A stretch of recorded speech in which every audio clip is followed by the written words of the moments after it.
లేఖకు నాన్న సజీవ స్మృతులు కేవలం మీ కృప మహదేశ్వరుడు చాలా ప్రతిష్ఠుడు మీ కనికరం మీ దయ మీ జాలి మీకు లెక్కలేని వందనాలు చెల్లిస్తున్నాను ప్రభు. ముఖ్యంగా నా తండ్రి విలువైన నా తండ్రి ఉన్నతమైన నాయన ఎవరు ఇవ్వలేనిది ఎవరు పొందుకోలేని రక్షణ మీరు ఉచితంగా మీరు మాకు ఇచ్చినారు. ఆ రక్షణను బట్టి కలిగి వందనాలు చెల్లిస్తున్నాను ప్రభు. అయ్యా మరి నా తండ్రి మీరు ఇచ్చిన ఆరోగ్యం బట్టి మీకు లెక్కలేని వందనాలు ప్రభు.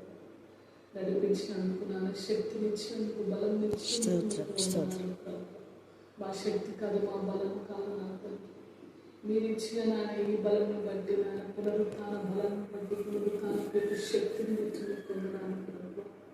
ఆత్మదేవానికి వందనాలు, ఆత్మస్వరూపం మీకు సత్యస్వరూపిగా ఆత్మ నా తండ్రి సర్వసత్యంలోకి మిమ్మల్ని నడిపిస్తుంది మేము విని ఉన్నాం ప్రభు. మరి నాయన సహాయం చేయండి పరిశుద్ధాత్మ మీ మీదకి వచ్చిన శక్తిని దేవుడు నా తండ్రి యోవేలు ప్రవక్త ద్వారా నా తండ్రి ఎల్లప్పుడూ విజ్ఞాపన చేస్తున్న ఆత్మ మీకు వందనాలు. యోవేలు ప్రవక్త ద్వారా నా తండ్రి అంత్యకాలం మనుషులందరి మీద నీ ఆత్మను కుమ్మరించడం అయ్యా మరి అడిగిన వారికి నిత్యంగా ఇచ్చే దేవుడు కొలత లేని ఆత్మతో మమ్మల్ని నింపండి ప్రభు.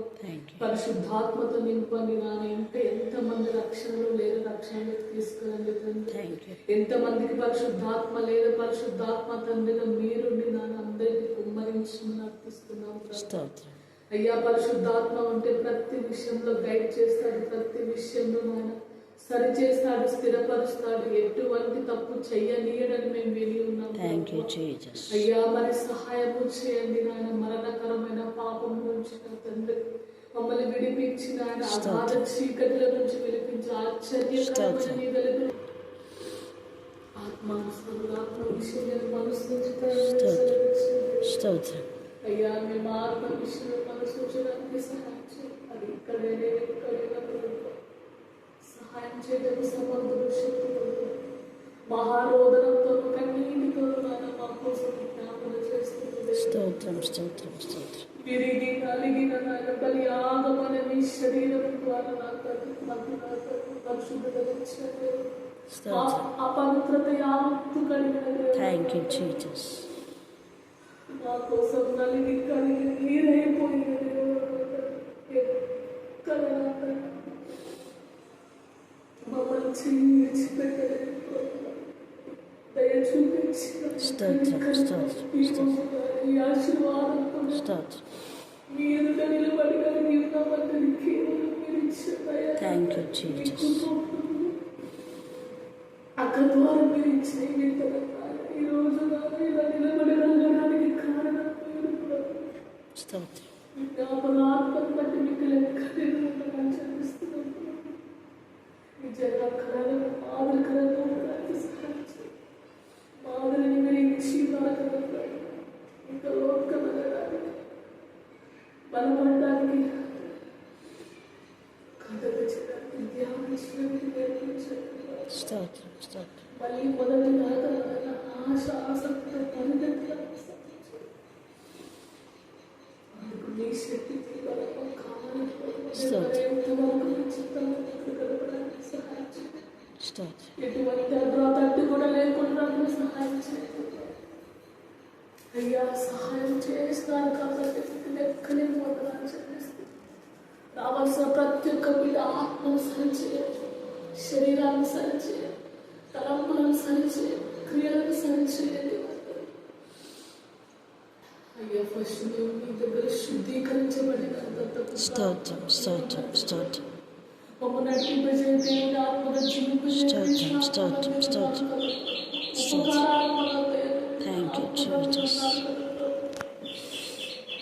అయ్యా వధింపబడిన గొర్రె పిల్లగా మీరు ఉన్నారు కదా, శక్తి కలిగిన దేవుడు. అయ్యా మీ స్వరూప దర్శనం మీ చిత్తమైతే చూడడానికి మా ఆత్మనేత్రం తెరవండి. పరిశుద్ధతని స్థిరపరచుకోవడానికి శక్తి కావాలి, పరిశుద్ధతను నిలిచి ఉండడానికి శక్తి కావాలి, పరిశుద్ధతను గట్టిగా పట్టుకోవడానికి బాగా శక్తి ఇచ్చింది. అయ్యా ఆత్మ సంబంధమైన తేజ సంబంధమైన యుద్ధోపకరణం ధరించుకోవాలి. శత్రు బలమంతా మీద అధికారం కలిగిన ఆయన మీ శక్తిని మీ అధికారం మేము పొందుకొని వారు అర్థం చేసుకుంటారని ఎన్ని నిందలు వచ్చినా ఎన్ని అవమానములు వచ్చినట్టు నేనుంటానని అన్నట్టు మీరు ఇచ్చే ప్రేమ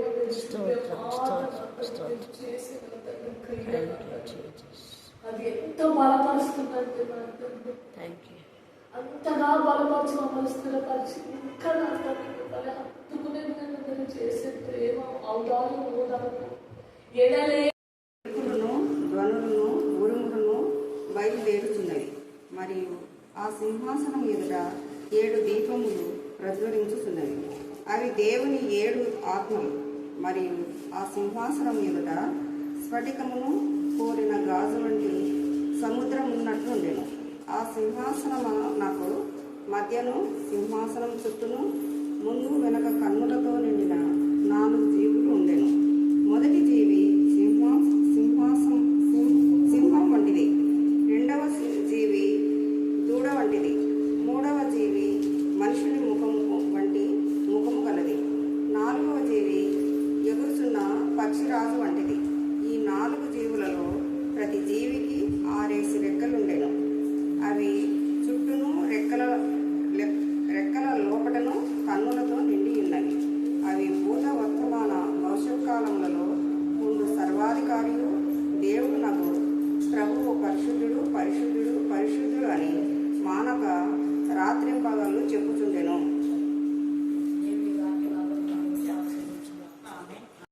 వారందరూ మీరే టేక్ కేర్ తీసుకోమని ప్రార్థిస్తున్నా.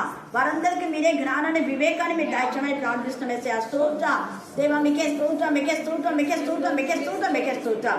గోకారం మా కుటుంబాన్ని మరణంలో నుంచి నా తండ్రి అప్పుల వలయంలో నుంచి నా ప్రభావ చావాలనుకున్న బిడ్డలు సజీవంగా ఒక క్షేమ స్థితిని మీరు ఇచ్చిన తండ్రి నీకు వందనాలు చెల్లిస్తున్నాం. అలాగే నా ప్రభా కృష్ణ గారిని కూడా మరణం నుంచి జీవంలోకి నడిపించలేవా. ఆమెను వెన్నాడని అతని ధన పిచారి దుష్ట శక్తులు ప్రేతాత్మల సమూహం గద్దించే పాదాలుగా బంధించదేమని కూడా చెల్లిస్తున్నాం.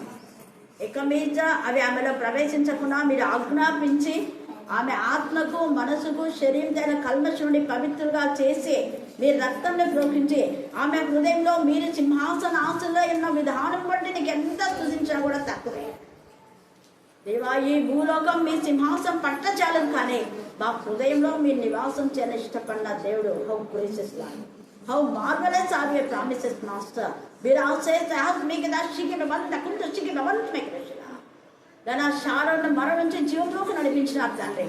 ఇక్కడ ప్రతి ఒక్కరి హృదయ సింహాసన ఆశీర్వే మీరు ఉన్నారని మేము నమ్ముతున్నాం. దేవా, మీ సింహాసనం యొక్క ప్రభావం మా తండ్రి మేము తెలుసుకోబోతున్నప్పుడు తండ్రి మా హృదయంలో విశాలపరచని ప్రభా, మా హృదయంలో విశాలపరచమని ప్రార్థిస్తున్నాం. నేను భూమిలో నివాసం చేస్తానని చెప్పలేదేసా. హస్తకృతమైన ఆలయంలో నేను నివాసం చేస్తాను అని చెప్పలేదేసా. కారణం ఏంటంటే భూమి నా తండ్రి దేవా నిన్ను పట్టజాలదు. భూమి నీకు పాదపీఠం ప్రభా, భూమి నీకు పాదపీఠం నాయన.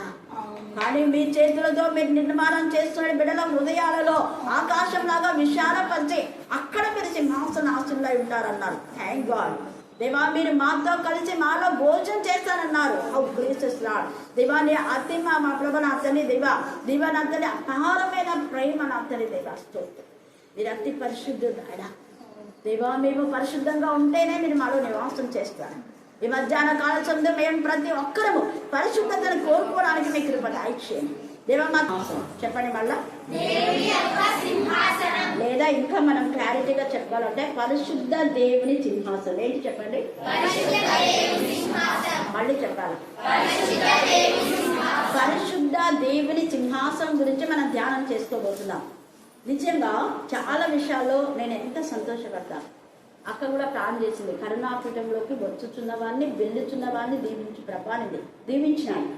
వచ్చి వెళ్ళిన వాళ్ళు ఎవరెవరంటే మేరీ, పెళ్ళైపోయి వెళ్ళినటువంటి వాళ్ళు మేరీని, జ్యోతిని, మరి దేవిని కానివ్వండి, షాలోన్, ఇంకా కొంతమంది బిడ్డలు గ్లోరీని, తర్వాత మధుమతిని, ఎమ్మెల్యా, కాంతమ్మ, తర్వాత వీళ్ళందరూ నేను మధ్యలో గుర్తు వేసుకుంటుంటా. కన్నయ్యను, వీళ్ళందరూ కూడా అనేక విధాలుగా దేవుడు వాడుకుంటున్నాడు ఆ ప్రాంతంలో. అందుకు దేవుడు హల్లెలూయా హల్లెలూయా. తర్వాత లుదియా కూడా చెప్పింది సంతోషంగా, అక్కడ బాగా ప్రేయర్లో దేవుడు నన్ను వాడుకుంటున్నాడట అని చెప్పింది. కానీ ఆమె కరుణాపీఠం సహవాసంలో ఉన్నది 1 వారం పోవాలి ఆమె. 1 వీక్ ఇక్కడ మనతో గడిపింది. అందుకు కూడా దేవుడు ఆమె బ్లెస్ చేయను కాక. ఎందుకు నేను ఈ మాట చెప్తున్నా అంటే, దేవుని నామం పేట మనము దేవునికి మహిమకరంగా నీతిగా నిజాయితీగా మనం ఉంటే ఖచ్చితంగా మన పిల్లలు ఎక్కడున్నా కూడా వాడగలుగుతారు. అది అందుకని ఇక్కడ ఈ సింహాసనం అనే మాటలో మనం చూస్తే దేవుడు ఆ యొక్క అపోస్తలుటువంటి పౌలు కానివ్వండి, లేకపోతే మోషే, సొలొమోను, వీళ్ళందరూ కూడా దావీదు, వీళ్ళందరూ ఏమంటారంటే, ప్రభువా నువ్వు అత్యున్నతమైన సింహాసనం పైన అతి ఉన్నతమైన నీ సింహాసనం, తర్వాత మీరు మహామహుడవు దేవుడు, మిమ్మల్ని పట్టాలంటే మేము పట్టచాలంత విధానంలో మేము ఈ యొక్క మందిరాన్ని ఎలా కడతాం? కట్టలేము. కానీ ఈ మందిరము ఏదో కట్టాలని మరి నాన్నకు ప్రేరేపణ వచ్చింది, మీరు నన్ను కట్టమన్నారు, నేను కడుతున్నా. కానీ ఈ మందిరం నిన్ను పట్టలేదు ప్రభువా. కానీ ఏది పడుతుందంట చెప్పండి? మందిరాలు పట్టలేదు. ఏది పడుతుంది అంటే చెప్పాలా? హృదయాలు పడతాయి. అది దేవుడే చెప్పాడు, నేను చెప్పింది కాదు. ఎందుకంటే భూమి నా పాదపీఠం అన్నాను కదా. మరి భూలోకం అంతా ఒక పెద్ద చర్చి మనం కట్టినాం అనుకో, భూమి ఎంత భూమి విస్తుందా మనకు తెలుసు. శాస్త్రజ్ఞులు ఆల్రెడీ భూమి యొక్క విస్తీర్ణం చెప్పారు, తెలుసు మనకు. బట్ ఆకాశం యొక్క విస్తీర్ణత మీకు తెలుసా? ఎవరికి తెలియదు. ఎంత చూస్తూ పోతుంటే ఇంకా అది పెరుగుతూనే ఉంటారు. అలాగనే మానవ యొక్క హృదయం కూడా ఆలోచనలు పోతుంటాయి, కానీ చచ్చే వరకు ఆలోచనలు తగ్గదు. ఇంకంతే, ఎంతవరకు పోతుందో అంతవరకు పోతుంది అంటారు. ఆ ఆలోచన పక్క పెట్టి విశ్వాసంలో మనం ఎదిగితే ఎంత వరకు నువ్వు పోతావో అంతవరకు విశ్వాసం అనే తాళ్ళు పొడుగు చేయాలి.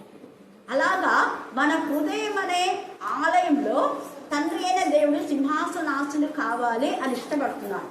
అందుకే మన హృదయంలో నా యొక్క హృదయంలో విశాలపరచు దేవా అని దావీదు కూడా ప్రార్థన చేస్తాడు. దేవుడు కూడా ఏమన్నాడు?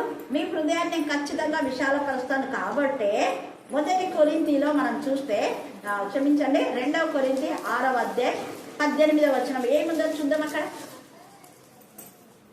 6వ అధ్యాయం, దేవుని ఆలయంకు విగ్రహంలతో చూడండి, ఇక్కడ దేవుని ఆలయం అన్నాడు, మళ్ళీ విగ్రహం అన్నాడు. ఏం పొందిక ఉండదు. నేను అందుకే చాలాసార్లు చెప్తుంటా, ఎవరైనా దేవుని బిడ్డలను పాయింట్అవుట్ చేసినా, దేవుని బిడ్డలతో ఎవరైనా వైరం పెట్టుకున్నారంటే వాళ్ళు 100% విగ్రహారాధికులై ఉంటారు. అంటే ధనమన్నా వ్యామోహం ఉంటుంది వాళ్ళకు, స్వార్థం అన్నా ఉండదు. ఇవన్నీ లోక సంబంధమైన ఆచారంలో ఉండే వాళ్ళే దైవికమైన విధానంలో ఉండే వాళ్లకు యాంటీగా ఉంటారు. క్రీస్తుకు బెలియాలకు పొత్తు కుదరదు, చీకటికి వెలుగు పొత్తు కుదరదు. ఇక్కడ కూడా విగ్రహము అన్నాడు, అంటే విగ్రహాలు పెట్టుకొని పూర్తి చేయని అవసరంలా. కానీ ఆ ధనం గురించి ఆలోచించిన వాళ్ళు అది ఒక విగ్రహమే. అందుకే ఇక్కడ దేవుని ఆలయంలో విగ్రహంలో ఏమి పొందిక ఎంత బాగా చెప్తున్నాడు. తర్వాత మనము ఆలయం, ఈ మాట ఏ గ్రంథాలలో మత గ్రంథాలు రాయాల, మనం జీవము గల దేవుని ఆలయమై ఉన్నామని మీరు ఎందుకు చెప్తున్నాడు? మీకు తెలియదా?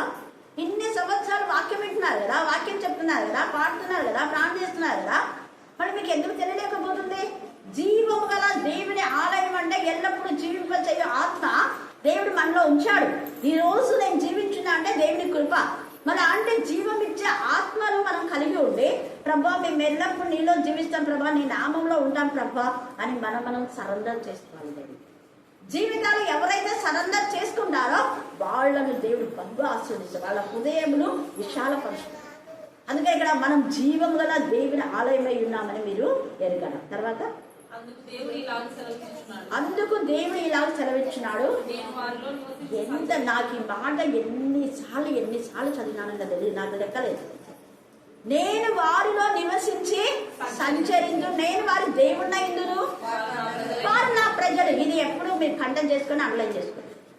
మనము దేవుడు, మన దేవుడు అన్నప్పుడు మనం దేవుడి ప్రజల ప్రశ్న వేసుకోవాలి. నేను చెప్తున్నా కదా, చాలాసార్లు నేను ఈ మాట చెప్తా ఉంటా. మన సర్టిఫికేట్ లో పలానా తండ్రి పేరు ఉంటేనే సర్టిఫికేట్ చెందుతుంది, అవునా కదా? తండ్రి పేర్లో కూడా చెల్లదు. ఈవెన్ ఓటేసే దగ్గర తండ్రి పేరైనా ఉండాలి, భర్త పేరైనా ఉండాలి. ఆ 2 పేర్లు ఉంటేనే అక్కడ ఏమైతుంది, నువ్వు ఎలక్షన్లో ఓట్ చేయడానికి. తప్పేమని రాస్తే ఇది తప్పుందని పాయింట్అవుట్ చేయడానికి మనకు ఖచ్చితంగా ఉంటుంది. అలాగా ఇక్కడ ఎందుకు అని అంటే తండ్రి పేరు అంతే డాటర్ ఆఫ్ అని అంటారు, లేదా వైఫ్ ఆఫ్ అంటారు. అంతేగాని మదర్ ఆఫ్ అని ఉంటుందా? ఉండదు. మదర్ ఆఫ్ అని ఉండదు. చూడండి ఎంత చక్కగా ఇక్కడ ఆయన ఫలానా ఆయన కూతురు అని చెప్తున్నారు. అక్కడ ఎందుకు దేవుడు ఆ మాట రాశాడంటే ఆయనను మనం ప్రతి దాంట్లో ఆయనను మనము ఎత్తి పట్టాలని. నేనేమంటున్నా అంటే ఒకవేళ సర్టిఫికేట్ లేకపోయినా నీ హృదయం సర్టిఫికేట్ చేయమంటారు. ఎక్కడ 2వ దగ్గర ఎప్పుడు మర్చిపోతాను, అక్కడ ఆయన సర్టిఫికేట్ లేదు. బట్ ఆయన పశ్చాత్తాపడి యేసు నువ్వే నా తండ్రివి, నువ్వే నా రాజువు అన్నాడు. వేరే వాళ్ళు ఎవ్వలేదు. అలాగనే మనం ధైర్యంగా ఒప్పుకోగలిగే వారమే. అప్పుడు దేవుని ప్రజ అవుతాడు. అప్పుడు ఆయన మనకు తండ్రి అవుతాడు. అప్పుడు ఆయన మనకు దేవుడు అవుతాడు. దేవుడు అంటే భరించేవాడు, దేవుడు అంటే తండ్రి, దేవుడు అంటే అన్న, దేవుడు అంటే డాక్టర్, దేవుడు అంటే ఒక తల్లిలాగా మనకు ఆదరించేవాడు, దేవుడు అంటే మన పక్షంగా వ్యాజ్యమాడేవాడు, దేవుడు అంటే మనకు మధ్యవర్తి, మన పక్షంగా ప్రతి కార్యము సఫలం చేసే దేవుడు. హల్లెలూయా, హల్లెలూయా. అందుకే కీర్తన 126లో కూడా యెహోవా నా పక్షంగా కార్యము సఫలం చేయి. మనం సంతోషవర్ధులమైతే అన్యజనులు ఆ విషయాన్ని చెప్పుకొని సంతోషపడాలి. మరి అన్నజనులు మనం చేసే పనికి చిచ్చి అంటున్నారేమో, అలా అనకుండా దేవుని సింహాసనము మన హృదయంలో వేయడానికి దేవుడు ఇష్టపడుతున్నాడు. మీరు నాకు ప్రజలు అవుతారు, నేను మీ దేవుడిని అవుతాను. వాళ్ళు సంచరించి వాళ్ళతో ఏం చేస్తాంట భోజనం చేయండి. హల్లెలూయా, హల్లెలూయా. కాబట్టి మధ్యాహ్న కాల సమయంలో పరలోకంలో ఉన్నటువంటి తండ్రి అయిన దేవుడు, పరలోక సింహాసన ఆసనుడైన దేవుడు మన హృదయంలోకి రావాలని ఇష్టపడుతున్నప్పుడు ఈ మధ్యాహ్నం అంతా మన హృదయాన్ని శుద్ధి చేసుకుందాం. ఆయన పరిశుద్ధమైన హృదయాలలో నివాసం చేసేటువంటి 7 ఆత్మలు కలవాలి. 7 ఆత్మలతో నిన్ను నన్ను నింపి దేవునికి మహిమకరంగా మనం వాడుకోవాలని ఆయన ఇష్టపడుతున్నాడు. అందుకనే ఈ యొక్క ప్రకటన 4వ అధ్యాయం చాలా చాలా విషయాలు మనతో మాట్లాడుతున్నాడు. 5వ వచనం మరొకసారి చదవండి. ఆ సింహాసనంలో నుండి మెరుపులను, ధ్వనులను, ఉరుములను బయలుదేర్చున్నాయి. ఈ మెరుపులు, ధ్వనులు, ఉరుములు ఏంటి అంటే అపవాది క్రియలు లయపరచడానికి. అపవాదిని మనము వాడి మాట్లాడిన మాటలకు మళ్ళా మనము వాడికి సరైన విధంగా రెస్పాన్స్ ఇవ్వాలి. ఇవ్వకపోతే వాడు తనకు తానే పెద్ద గొప్ప అనుకుంటాడు. అందుకనే యేసయ్య అపవాది మాట్లాడినప్పుడు ముమ్మారు అపవాదం మాట్లాడినాడా మాట్లాడలేదా చెప్పాలి. అపవాది యేసయ్యతో మాట్లాడినప్పుడు ముమ్మారు యేసయ్య మాట్లాడినాడా మాట్లాడలేదా గట్టిగా చెప్పాలా. మాట్లాడి గద్దించినాడు. లాస్ట్ గద్దించి నువ్వు పాయింట్అవుట్ చేస్తావా అనేసి మనం కూడా అలాగే ఉన్నాం. ఆ అపవాది 3వసారి యేసయ్యని విడిచి వెళ్ళిపోయాడు. మత్తయి సువార్త 4వ అధ్యాయం. అందుకే ఇక్కడ కూడా ఏమని చెప్తున్నాడు పరిశుద్ధాత్మ దేవుడు అంటే ఆ ఉరుములు మెరుపులు అనేది దేవుని యొక్క వాక్యము ఉరుము లాంటిది. ఈ ఉరుము అంటే అనేకులు భయపడతారు కదా. మరి దేవుని వాక్యం ఉన్నట్టుగా చెప్పినప్పుడు అవతల వ్యక్తిని భయపడాలి. భయపడి పాపంలో ఏం చేయాలి? విడిచిపెట్టాలి. ఉరుము పడితే మనిషి ఏమైపోతారు? చస్తాడు. చెట్టు కూడా చస్తుంది. సో ఉరుము లాంటి వాక్యం విన్నప్పుడు పాపం చచ్చిపోవాలి. మనుషుల్లో ఈ వాక్యం అనే ఉరుము పడినప్పుడు పాపం చచ్చిపోవాలి. హల్లెలూయా, హల్లెలూయా. అందుకనే మెరుపు లాంటిది అంటున్నాడు. మెరుపు అంటే వెలుగు. మెరుపు అంటే వెలుగే కదా. చిన్న చీకట్లో మెరుపు వస్తే ఎంత వెలుగు వస్తుంది. మెరుపు లాంటిది అంటే వెలుగు లాంటిది. ఈ వాక్యం ఎప్పుడైతే మనం వింటున్నామో మన హృదయంలో చీకటి పారిపోవాలి. మనం స్విచ్ ఆన్ చేస్తేనే చీకటి పోపో అంటామా ఎవరన్నా అనం. కేవలం స్విచ్ ఆన్ చేయాలి. మన పని ఏం పని? స్విచ్ ఆన్ చేసే పని. స్విచ్ ఆన్ చేయకుండా నువ్వు ఎన్ని ఉపవాస ప్రాణం చేసి, ఎంత వాక్యం చదివి, ఎంత ప్రాణం చేసి, ఎంత కన్నీరు కాచి, ఎన్ని చేసి నువ్వు గోడకు తల కొట్టుకొని దేవా నాకు వెలిగి దేవా వెలిగి దేవా వెలిగి దేవా అంటే వెలుగు వస్తుందా? రాదు. కానీ మనం ఏం చేయాలి? స్విచ్ వేయాలి. స్విచ్ వేయడం అంటే విశ్వాసంతో దేవుని సన్నిధికి తాకడం. మన ప్రార్థన దేవుని సన్నిధికి తాకినప్పుడు దేవుని సన్నిధి నుంచి మెరుపు వచ్చి చీకటి లయమైపోతుంది. నీ ఇంటిలో, నీ కుటుంబంలో, నీ సంఘంలో, సమాజంలో మనం ఎక్కడుంటే అక్కడంతా వెలుగే. హల్లెలూయా, హల్లెలూయా, హల్లెలూయా. చీకటిని పారదోతారు. అనేక మంది స్త్రీల జీవితాల్లో చీకటి తొలగించి దేవుడు వెలుగుతో నింపాడు. మన మధ్య రోజు మళ్ళీ నేను చాలాసార్లు చెప్తున్నా. ఆమె రెగ్యులర్గా వచ్చేది. కరెక్ట్ 7 అయితే రోజు మన వస్తే 7 అయిందని, బ్లెస్ వస్తే 7 అయిందని. నేను టైం చూసుకోకుండా ఏం రోజు మనం వచ్చినావా 7 అయిందా అంటే అవునక్క అంటా ఉన్నా. అయితే ఆమె రోజు వాక్యం ఇలా చదువుకో అంటే చదివి ఇప్పుడు ఆమె మంచిగా వాక్యం చదవాలి. దేవుని కోసం కూడా ప్రేర్ చేయాలి. వాక్యం చెప్పి చెప్పి నాలుక సడలింపబడాలి. హల్లెలూయా, హల్లెలూయా, హల్లెలూయా. ఆయన వాక్కు మెరుపు లాంటిది. మన జీవితంలో ఉన్న నిరక్షరాస్యత అంటే దాన్ని అంధకారానికి చూపిస్తారు కదా. విద్యాజ్యోతిని వెలిగించండి అన్నారు. మరి ఆమెలో విద్యాజ్యోతి వెలిగి నిరక్షరాస్యత అనే చీకటి, కుటుంబంలో ఉన్న చీకటి కూడా పోయింది. మంచి సాక్షి బిడ్డగా నిలబడి చదువు రాని ఆమె వాక్యం చెప్తుంది అని చెప్పి నేను కొంతమందికి తను చెప్పినప్పుడు పంపించిన. అప్పుడు ఎంత సంతోషపడినారు. అక్క వీళ్ళకి చదువు రాదా అంటే రాదు, 2 చదువుకున్నారు కానీ ఇప్పుడు బైబిల్ చదవడం నేర్చుకున్నాను. ఎందుకు నేను ఈ మాట చెప్తున్నా అంటే దేవుని యొక్క మెరుపు మనలోకి వచ్చిందంటే నిరక్షరాస్యత పోతుంది, భయం పోతుంది, పాపం పోతుంది, అలజడి పోతుంది, కలవరం పోతుంది, అన్నీ పోతాయి. మెరుపులో ప్రతిదీ లైవ్ అయిపోతుంది. హల్లెలూయా, హల్లెలూయా. ఈ మధ్యాహ్న కాల సందు దేవాది దేవుడు, ప్రభుల ప్రభు, రాజుల రాజు, పరిశుద్ధులైనటువంటి దేవుడు నీ హృదయంలో, నా హృదయంలో, నీ ఇంటిలో, నా ఇంటిలో, సంఘంలో ఆయన నిజంగా సింహాసనాసనుడై ఉన్నాడంటే ఖచ్చితంగా పాపం అనే చీకటిపై మెరుపు రావాలి. ఆ మెరుపులో చీకటి లైవ్ అయిపోవాలి. అందుకనే ఆయన యొక్క సింహాసనంలో నుంచి ఇక్కడ ఏమొస్తున్నాయి అంటే ఎంత చక్కగా మెరుపులు వస్తున్నాయి, ధ్వనులు, ఉరుములు. ధ్వనులు అనే మాట గాన ప్రతిగానం చేయాలి, స్తుతి చేయాలి. ధ్వనులు అంటే ఏవేవో కాదు, స్తుతి గానం. ఇక్కడ వస్తున్నాయి చూడండి ధ్వనులు. 8వ వచనం చదవండి. ఏమి ధ్వనులు వస్తున్నాయో చూద్దాం. ప్రతి జీవికి 6 రెక్కలుండేను, వాటికి అంత కన్నులు ఉన్నాయంట.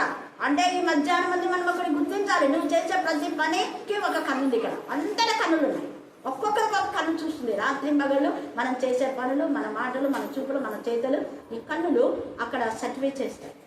ఇది ఏంటి? CC camera. నీ కోసం పెట్టిన సీసీ కెమెరా, నా కోసం పెట్టిన సీసీ కెమెరా. ఆ కెమెరాలో మన క్రియలు, మన మాటలు, చేతులు అన్నీ ఉంటాయి. ఇక్కడ ఒకటి అక్కడ ఒకటి మాట్లాడితే దేవుడు ఆడు అంటాడు, అప్పుడైతే బాగానే మాట్లాడు, ఇప్పుడేదో చదువు చూసుకున్నావా అంటాడు. ఎక్కడైనా ఒకటే ఉండాలి, సంఘంలో ఒకటే ఉండాలి, బయట ఒకటే ఉండాలి. యథార్థమైన జీవితం అంటే అది ఒప్పుకోలు జీవితం. అందుకని అంతటి కన్నులు ఉన్నాయంట, లెక్కించలేము ఆ కన్నులు. యెహెజ్కేలు 10వ అధ్యాయంలో కూడా ఆ చక్రంలో ఒక చక్రంలో ఒక చక్రంలో ఒకటి, ఒక చక్రంలో ఒకటి ఉంది. కానీ ఆ ఎన్ని చక్రాలు ఉన్నాయో కౌంట్ చేయలేదు. కానీ ప్రతి చక్రంలో, ప్రతి సర్కిల్కి కన్నులు ఉన్నాయంట. 10వ అధ్యాయం మీరు ఎప్పుడే కానీ ప్రకటన చదివేటప్పుడు ఖచ్చితంగా మీరు యెహెజ్కేలు చదవాలి. అప్పుడే మనకు ప్రకటన అర్థమవుతుంది. యెహెజ్కేలు చదివితే ప్రకటన చదివితే ఇంకా క్లారిటీగా అర్థమవుతుంది. ఇక్కడ 6 రెక్కలను చూస్తున్నాడు. యెషయా చూసినప్పుడు కూడా అక్కడ రెక్కలు ఉన్నాయి, కానీ 4 కనపడతాయి. ఎందుకు 4 కనపడతాయి అంటే ఆ 2 రెక్కలు ఆయన సింహాసనం పైన ఇలాగ చాచుకొని దానిపైన ఆయన సింహాసనం ఉంది అన్నమాట. 2 రెక్కలు కనపడకుండా, 2 రెక్కలు ఇప్పుడు దీనిపైన సింహాసనం ఉంటే రెక్కలు కవర్ అయిపోతాయి కదా. అది యెషయా చూస్తున్నాడు, యెషయా కూడా. కానీ యెషయా చూసినప్పుడు 4 రెక్కలు చెప్తారు చూడండి. దీనికి అర్థం చదవండి. అందుకే ప్రతి పదాన్ని మనం చదవాలి. అది అప్పుడు చెప్పినప్పుడే నేను తప్పని చెప్పింది. ఈ ప్రకటన గ్రంథం చెప్పేటప్పుడు అప్పుడు అక్కడ యెషయా చెప్పినప్పుడు అక్కడ చెప్పాలి క్లారిటీగా. అక్కడ ఎన్ని రెక్కలు ఆయన చెప్పాడు, ఇక్కడ ఏమి ఉన్నాయి, ఎందుకు ఉన్నాయి, అవి ఏమైపోయినాయి, క్లారిటీగా ఇవ్వాలి. ప్రకటన అంటే ఊరికి ఇష్టానుసారంగా చెప్పడం కాదు. అక్కడ యెషయా చూస్తున్నాను సింహాసనం. అపవిత్రమైన పెదవులతో ఉంటే అపవిత్రులు అయిపోతారు. అందుకే వాళ్ళ సహవాసం మనం ఏం చేయకూడదు, కోరుకోకూడదు. పరిశుద్ధులైన దేవుని సింహాసనం మనలో ఉన్నప్పుడు వాక్యం పట్లనే తపన, తృష్ణ. ఆ వాక్యము ఇతరులకు మనం చెప్పడం ద్వారా వాళ్ళలో ఒక మెరుపులాగా వెళ్ళి వాళ్ళ పాపం బయటికి రావాలి. అంత పవర్ ఉంటుంది వాక్యం. అంత పవర్ ఎప్పుడు వస్తుందంటే నువ్వు నేను పరిశుద్ధంగా ఉన్నావు. పరిశుద్ధంగా ఉండి పరిశుద్ధమైన వాక్కులు బయటికి వెళ్ళినప్పుడు అద్భుతాలు జరుగుతాయి. షేమ్ చెప్తుంటాడు, ఇంతమంది లేకుండా ఇప్పుడు ఇంతమంది వచ్చినారు, ఎందుకంటే వాక్యం చెప్తుంది. హల్లెలూయా, హల్లెలూయా, హల్లెలూయా. అందుకని ఆయన సింహాసనంలో నుంచి ధ్వనులు అంటే వీళ్ళు గాన ప్రతిగానం చేస్తున్నారు, పరిశుద్ధుడు, పరిశుద్ధుడు, పరిశుద్ధుడు, పరిశుద్ధుడు. అందుకే మీకు పరిశుద్ధత కావాలంటే రోజుకి ఎన్నిసార్లు అటు తిరుగుకుండా ఇటు తిరుగుకుండా పరిశుద్ధుడు, పరిశుద్ధుడు, పరిశుద్ధుడు, పరిశుద్ధుడు అంటే పరిశుద్ధతతో నింపబడతాం. మన నోరు ఏమి ఉచ్చరిస్తో దాంతో మనం నింపబడతాం. విశ్వాసంలో బలపడాలంటే హెబ్రీ 11 బాగా చదవండి, ఖచ్చితంగా బలపడతాం. అలాగనే కీర్తన 89 కూడా ఆయన విశ్వాసంతో మనం నింపుతాం. అలాగా 1 కొరింథీ 12 కూడా నీ విశ్వాసం చేత, ఆయన విశ్వాసం అంటే అది ఒక వరం. మన విశ్వాసం రావాలంటే గలతీ 5:22 విశ్వాసం అనే ఫలం ఉంది. ఫలం ఒక విశ్వాసం, వరం ఒక విశ్వాసం. వరము దేవుని యొక్క విశ్వాసం. ఆయన మనలో సింహాసనాసీనులు అయినప్పుడు ఆయన విశ్వాసం చేత మనల్ని నింపి మనం ప్రార్థన చేసినప్పుడు ప్రార్థనకు దేవుడు వెంటనే జవాబిస్తారు. పవర్ఫుల్ వెపన్గా విశ్వాసం పనిచేస్తుంది. ప్రార్థన నిజంగా మన అద్భుతం ఏంటంటే ఎప్పుడు ఇంకా ఒకటి కాదు ఎన్నో అద్భుతాలు. లిడియా వచ్చింది, బాగా వాడు ఆయాసపడుతున్నాడు, తను బాగా కంగారైపోయింది. అంటే ఇప్పటికే హైదరాబాద్ తిరిగి ఎన్ని వేలు ఖర్చు పెడుతున్నారు పాపం, మళ్ళా పోవాల్సి వస్తుందేమని గుండె పగిలిపోయింది ఆ పిల్లకి. పరిగెత్తుకుంటూ వచ్చింది. నేను ఎక్కువసేపు కూడా చేయను, ఎందుకంటే నాకు ప్రేయర్ టైం అయింది. ఏమ్మా ఇప్పుడు వచ్చినావు అని అన్న, ప్రార్థన టైంలో రాకూడదు అన్నాను. అయినా ప్రేయర్ చేసిన, ఒక్క నిమిషమే చేస్తాను, కేవలం ఆ బిడ్డ కోసం, ఆ పాప ధైర్యం కలగడం కోసం. ఇక్కడ ఉంది దేవా ఆ పాప, వాళ్ళ ఊరికి పోకుండా ఇక్కడ ఉంది, మీరే ఆ బిడ్డను. ఇంటికి వెళ్ళేప్పుడు వానికి ఆస్తమా తగ్గిపోయింది. హల్లెలూయా, హల్లెలూయా, హల్లెలూయా. నేను ఎందుకు ఈ మాట చెప్తానంటే కరుణా పీఠంలో తండ్రి అయిన దేవుడు సింహాసనాసనంలో ఉన్నాడు. హల్లెలూయా. అక్క చేసింది, వచ్చుచున్న వాడిని వెళ్ళుచున్న వాడిని ఆయన దీవిస్తాడు, ఊరికే పంపడే. అందుకనే ఇక్కడ ఈ మాట పరిశుద్ధులు పరిశుద్ధులు పరిశుద్ధులనే ఎప్పుడు చెప్పుకున్నప్పుడు నీ పాపపు తలంపులు, పాపపు ఆలోచనలు అన్నీ నయమైపోతాయి. పరిశుద్ధమైన దేవుడు మనలో ఉంటే అపవాదికి చోటు ఉండదు. అపవాది క్రియలు లయపరుస్తాడు. అపవాది ఏం చేసినా కూడా కూకటి వేలతో తీసి తోక పట్టుకొని తల గిరగిరగా తిప్పి గోడ కొట్టేసి దాన్ని తప్పి పడేస్తాడు. హల్లెలూయా, హల్లెలూయా. సంఘంలో కానీ సంఘంలో ఎప్పుడైనా వస్తే నేను ఇదే అంటాను, దేవా సంఘంలో ఇక్కడ నువ్వు ఇంతకుముందే చెప్పావు అక్కడ నాగుపాములు తేళ్లు ఉంటాయి, వాళ్ళని పట్టే శక్తి ఇస్తానన్నావు కదా, ఇప్పుడు నువ్వు దాన్ని తిప్పి తిప్పి తిప్పి తల చితగొట్టి పంపించాలంటే కూకటి వేలతో పంపిస్తానన్నాను. హల్లెలూయా, హల్లెలూయా, హల్లెలూయా, హల్లెలూయా. ఇంట్లో ఇలాంటివి జరిగినా మీరు ఇదే మాట దేవుడితో అన్నాను, దేవా నువ్వు నాకు శక్తిని ప్రవాదిని చేయించే శక్తిని దేవుడు కార్యం చేస్తాడు. అందుకని ఇక్కడ ఎంత చక్కగా చూడండి, అది ఆయన సింహాసనం గురించి తెలియజేస్తుంది. తర్వాత ఈ సింహాసనం ఎదుట 7 దీపములు ప్రజ్వలించున్నాయి, అవి దేవుని 7 ఆత్మలు. అవి కూడా దీపాలు. దీపం అంటే ఏంటి? వెలుగే. దేవుని ఆత్మ వెలుగు. ఎంత చక్కగా నేను చెప్పేది తెలియగానే అక్కతో మాట్లాడినాడు, శారంతో, మీ అందరితో. హల్లెలూయా. మీ ఇంట్లో వెలుగున్నప్పుడు చీకటి క్రియలు ఏం పనిచేయవు, వాళ్ళు ఆయన చిత్తనిస్తాయి. ఒక మార్గం గుండా నిన్ను బాధ పెట్టాలి వస్తే 7 మార్గం కూడా తిప్పికొట్టి 7 మార్గంలో ఎక్కడ మార్గం తెలియక తూలిపై కులిపై నాశన పుత్రుడు నాశనానికే పోతాడు. హల్లెలూయా, హల్లెలూయా. నేను అదే అంట, దేవా సంఘంలో నాశన పుట్టినప్పుడు ఏ ఒక్కరు నశించకూడదు దేవాన్ని ప్రార్థన చేస్తా. ప్రతిరోజు నా ప్రార్థన నాశన పుత్రుడు మాత్రమే నశించాలి, కానీ ఇంకా వేరే ఎవ్వరు నశించకూడదు. వాళ్ళు తెలిసి తెలియక చేసిన వాళ్ళని క్షమించుకోరు. ఏ ఒక్క ఆత్మకు హాని జరుగుతుంది ప్రభు. వాళ్ళు ఎలాగైనా వాళ్ళు నిబిడలుగా కావాలి. మీరు సర్టిఫికేట్ చేయను, మీ రక్తంలో ముద్రించండి తండ్రి, మీరే వాళ్ళకి సర్టిఫికేట్ కాండి ప్రభు. వాళ్ళు ఎంతోమంది మీ నామంలో మరి చేసుకోవాలని అనుకుంటున్నారు, కానీ వాళ్ళకి అవకాశం లేకుండా ఉంది. ఏం చేస్తారు ఆ బిడ్డని ముద్రించి.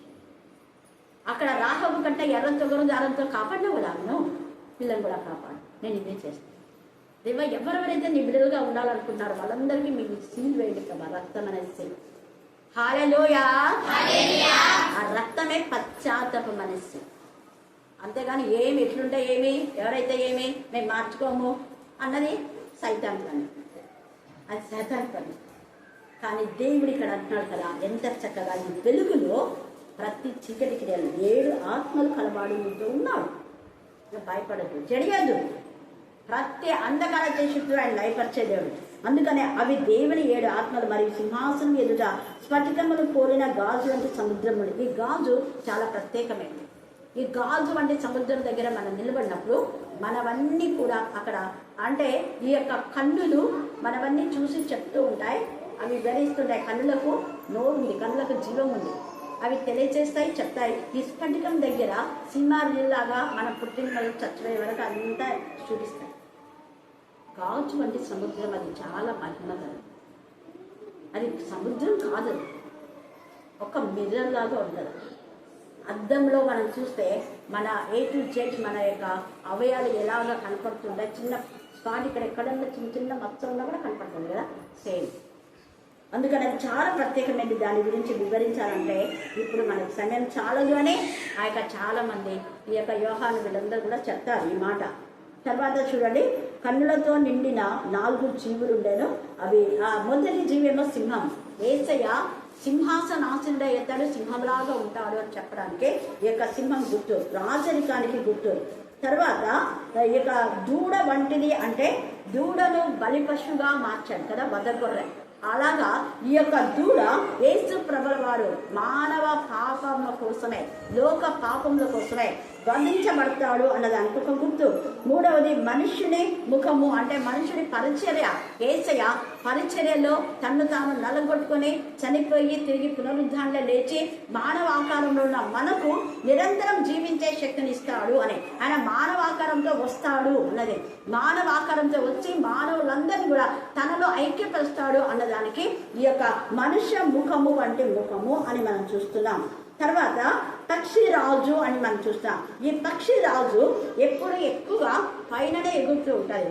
అంటే తర్వాత నిరంతరము దేవునితో మనము పైన పరలోక రాజ్య వారసులైనటువంటి కృపను దేవుడు మనకిస్తాడన్న దానికి పరిశుద్ధాత్మ కూడా ఇది గుర్తు.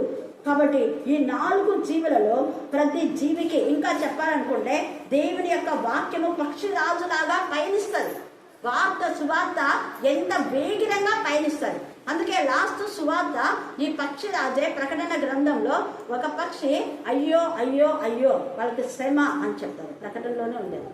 ఒక పక్షి అయ్యో అయ్యో అని రెక్కలాడుతూ చెప్తూ ఉంటారు. అది చివరి చదవము. మరియు నేను చూడగా ఆకాశ మధ్యంలో ఒక పక్షిరాజు ఎగురుచు ఊరలు ఊదబోచున్న 3 దూతలు ఊరల శబ్దములను బట్టి భూనివాసులకు అయ్యో అయ్యో అయ్యో అని స్వరంతో చెప్తాడు. భూనివాసులకు శ్రమ పొందకుండా వాక్యంతో నింపాలి. నేను అప్పుడు ఆ పాప చావు బ్రతుక మధ్య ఉన్నప్పుడు 24 గంటలు నువ్వు వాక్యమే చదువు, నీకున్న దుష్ట శక్తులు. ఆ పాపకి ఎక్కువ వాక్యం చదివింది. అందుకే చాలాసార్లు రెఫరెన్స్లు చెప్తుంటుంది. తర్వాత టాపిక్ ఏంటంటే కూడా చెప్తుంటుంది ఎంత త్వరగా. అందుకే వాక్యం మన రక్తంలో కలిసిపోవాలి, మన బ్లడ్ సెల్లో ఈ యొక్క వాక్యం ఉండాలి. అప్పుడు దుష్ట శక్తులు ప్రయాణించి తెలుస్తాయి. అందుకే ఇక్కడ ఈ సమయమందు పరిశుద్ధాత్మదేవుడు మనతో మాట్లాడుతుంటున్నాడు కదా. ఆ పరిస్థితి నుంచి మనం విడుదల పొందడానికి ఈ పక్షిరాజు నిజంగా ఎంత వేగిరంగా వాక్యం ప్రకటిస్తుందో మనం కూడా అయ్యో అయ్యో అని ఒక పక్షిరాజు చెప్తే మనం కూడా మన చుట్టూ ఉన్నటువంటి వాళ్ళకి పాపంలో మగ్గుతున్న వాళ్ళు, పాపమైన భూమిలో ఉన్నారు, అయ్యో వీళ్ళు నరకానికి పోతాడు అని ఈ పక్షికి ఉన్నంత జ్ఞానం అనుకున్నా ప్రస్తావిస్తుంది. ఒక పక్షి అయ్యో శ్రమ మారండి మారండి అని చెప్తాం. మానవ జాతిగా మానవులమైన మనం మన చుట్టూ ఉన్నటువంటి అన్నదమ్ములు అక్క చెల్లెలు ఎవరు పాపం ఉన్నారు వాళ్ళకి అయ్యో నరకంలోకి వెళ్ళదు మారు చెప్పగలిగింది. అది పక్షిరాజు యొక్క పవర్. ఇక్కడ పరిశుద్ధాత్మదేవుడు మాట్లాడుతున్నాడు. తర్వాత ఇంకా ఇక్కడంతా ఈ 4 జీవులన్నీ కలిసి చూడండి. అక్కడ ఆ యొక్క 4 జీవులలో ప్రతి జీవికి 6 రెక్కలుండేను. అవి చుట్టూ రెక్కల లోపడిన కన్నులతో నిండి ఉన్నాయి. అవి భూత వర్తమాన భవిష్యత్ కాలంలో సర్వాధికారియు దేవునగు ప్రభు పరిశుద్ధుడు పరిశుద్ధుడు పరిశుద్ధుని మానక రాత్రింబగళ్ళు అవి చెప్తున్నాయి. 2 ముఖాన్ని కప్పుకున్నాయి, 2 ఆ యొక్క ఎగురుతూ ఉన్నాయి. అవి ఎంత చక్కగా దేవుని నామమును గణపరుస్తున్నాయి. పైన కూడా కెరాపులు దేవుని గణపరుస్తున్నాయి. కాబట్టి ఈ మధ్యాహ్న కాల సమయమందు తండ్రి అయిన దేవుని సింహాసనం మనలో ఉండడానికి మనందరం సిద్ధపడదాం. పరిశుద్ధత జీవితంలో, పరిశుద్ధ హృదయంలో ఆయన నివాసం చేస్తాడు. దేవుడు ఈ లేఖన భాగాన్ని దీవించి ఆశీర్వదించుగాక. ఆమేన్ ఆమేన్. కార్యక్రమం పూజలు వేడుకుంటున్నాను తండ్రి. సేకరంగా తండ్రి మా ఆత్మను సంపూర్ణమైన తృప్తితో దేవదేవ తండ్రి మేము అహంకారం దేవులని తండ్రి మమ్మల్ని మేము తగ్గించుకొని మిమ్మల్ని ఘనపరుస్తూ మేము ఈ లోకంలో జీవించే కృపను మాకు దయచేయాలి. దేవ మేము మట్టి వారు నలుగురు ఏ యోగ్యత లేని వారు అయినప్పటికీ తండ్రి మమ్మల్ని నీ కృపలో భద్రపడుతుంది.